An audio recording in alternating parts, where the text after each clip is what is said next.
I was going to University of Berkeley. I was doing pre-med and had a 4.0 average and working very hard. And I spoke Spanish because I decided that I was going to hitchhike down to South America. Nice. And I did that. So I finished and I took a year leave and I lived in Central America. I went to South America and ended up in Ecuador. And in Ecuador, I lived in Quito, which is the capital of Ecuador, and then I decided I wanted to do paramedic work in Ecuador, so I knocked on a doctor's door and said, I've been doing pre-med, I've been working in clinic, can I be your assistant? And he said, yes. And I moved to a country, out in the country, there's no electricity, there's no running water, just a village, you have nothing, it's very fundamental, just farmers.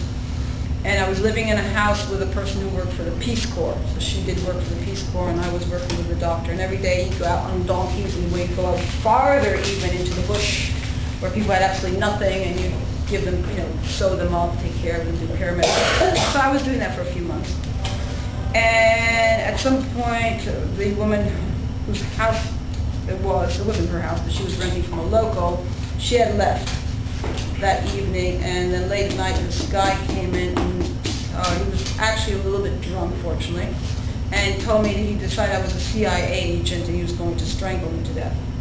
So I had to fight him off, which I did, obviously, because I'm here. And then I ran. I actually knew who this guy was, and this is a very small village, so I ran in the middle of the night to his family's house, and I said, your son is just deciding he's going to kill me.